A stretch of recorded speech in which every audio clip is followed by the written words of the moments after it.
ভালোবাসা, অনুশোচনা আর একটা না বলা মুহূর্তের ভার। এই গল্পটা আমাদের ঠিক এই অনুভূতিগুলোর গভীরে নিয়ে যাবে। চলুন এই গল্পের ভেতরে ঢোকা যাক। ভাবুন তো, গল্পটা শুরুই হচ্ছে এর সবচেয়ে টানটান মুহূর্তটা দিয়ে। খুব সাধারণ একটা বাক্য, তাই না? আমি চলে যাচ্ছি। কিন্তু এর মধ্যেই আসলে লুকিয়ে আছে একটা সম্পর্কের ইতি আর একটা দীর্ঘ অপেক্ষার শুরু। এই একটা কথাই যেন পুরো গল্পের সুরটা বেঁধে দেয়। একবার চোখ বন্ধ করে পরিবেশটা ভাবার চেষ্টা করুন। বাইরে টিপ টিপ করে বৃষ্টি পড়ছে, শহরের ব্যস্ততা ধীরে ধীরে কমে আসছে, আর একটা ঘরের ভেতর দুজনের মাঝে নেমে এসেছে এক অসহক ভারী নীরবতা। রুদ্র চলে যাওয়ার জন্য একদম প্রস্তুত, আর এই নিস্তব্ধতাই যেন তাদের না বলা কথাগুলোর সাক্ষী হয়ে আছে। আর ঠিক সেই দম বন্ধ করা মুহূর্তে অদ্রুতের মুখ থেকে বেরিয়ে আসে শুধু একটাই শব্দ, থাকো। এটা কিন্তু কোনো সাধারণ অনুরোধ ছিল না, এটা ছিল তার সমস্ত সত্তা দিয়ে করা একটা আকুতি।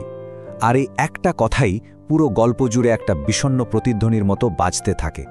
কিন্তু এই শেষটা ভালোভাবে বুঝতে হলে আমাদের একটু পেছনে ফিরে যেতে হবে, তাদের শুরুর দিনগুলোতে। কি করে এতটা পথ একসাথে চলার পর তারা এ রাস্তার শেষ মাথায় এসে পৌঁছল? চলুন দেখি তাদের গল্পটা কিভাবে শুরু হয়েছিল। সত্যি বলতে তাদের সম্পর্কটা ছিল ভীষণ বাস্তব আর আমাদের খুব চেনা একটা গল্পের মতো। কোনো নাটকীয়তা নেই। অফিসের ক্যান্টিনে এক কাপ চা হাতে পরিচয়, সেখান থেকে বন্ধুত্ব, তারপর গল্প, হাসি, আর রাত জেগে ঘন্টার পর ঘন্টা ফোনে কথা বলা। কখন যে তারা একে অপরের প্রেমে পড়ে গেল হয়তো নিজেরাও ঠিকঠাক বুঝতে পারেনি। কি ভীষণ সাধারণ কিন্তু নিখাদ একটা শুরু। কিন্তু জানেন তো, সব গল্পই তো আর সরল রেখায় চলে না। তাদের পথেও একটা বাঁক এলো, একটা আদর্শের সংঘাত, যা তাদের এক হয়ে চলা পথটাকে দুটো আলাদা দিকে ঠেলে দিতে শুরু করল। তাদের ভেতরের দ্বন্দ্বটা এখানে একদম স্পষ্ট। একদিকে রুদ্রের স্বপ্ন এই শহর ছেড়ে অনেক বড় কিছু করার স্বপ্ন, আর অন্যদিকে অদ্রুতের ছোট্ট ইচ্ছা রুদ্র শুধু থাকুক, একসাথেই বর্তমানটাকে আঁকড়ে ধরে বাঁচা। দুটোই হয়তো যার যার জায়গায় ঠিক ছিল, কিন্তু একসাথে হয়তো ঠিক ছিল না। তাদের শেষ ঝগড়ার সময় রুদ্রের বলা এই কথাটা ছিল যেন শেষ পেরেক। এখানে আর কোনো আপোষের জায়গা ছিল না। সে তার সিদ্ধান্তে এতটাই স্থির ছিল যে ভালোবাসা বা বর্তমান কোনো কিছুই তাকে আটকাতে পারছিল না। তার কাছে তখন স্বপ্নটাই সবকিছু। রুদ্র চলে গেল, আর তারপর শুরু হলো গল্পের সবচেয়ে কষ্টকর পর্বটা, অদ্রুতের নীরব আর যেন শেষ না হওয়া এক অপেক্ষা। এই বিচ্ছেদটা কিন্তু কোনো দুর্ঘটনা ছিল না, এটা ছিল পুরোপুরি পরিকল্পিত। ফোন নম্বর পাল্টে ফেলা, চিঠির উত্তর না দিয়ে ফেরত পাঠিয়ে দেওয়া, এইসব দিয়ে তাদের মধ্যে একটা অদৃশ্য কিন্তু দুর্ভেদ্য প্রাচীর তুলে দেওয়া হলো। যোগাযোগটা একেবারে ইচ্ছা করে পুরোপুরি বন্ধ করে দেওয়া হলো। কিন্তু যোগাযোগ তো বাইরে থেকে বিচ্ছিন্ন হলো। অদ্রুতের মনের ভেতর আশাটা তখনও টিমটিম করে জ্বলছিল। কলিং বেলটা বেজে উঠলেই তার বুকটা কেঁপে উঠত। যে কোনো অচেনা ফোনে সে রুদ্রের গলাটা খুঁজে ফিরত। এভাবেই এক বুক কষ্টকর আশা নিয়ে তার দিন, মাস, বছর কাটছিল। এই দীর্ঘ নীরব অপেক্ষা একটা আকস্মিক মর্মান্তিক মোড় নেয়। একটা ফোন কল আর একটা চিঠি সবকিছু ওলটপালট করে দেয়। এক সন্ধ্যায় একটা ফোন এলো। ফোনের ওপাশের কণ্ঠটা খুব শান্তভাবে শুধু দুটো বাক্য বলল, কিন্তু তার প্রভাব ছিল মারাত্মক।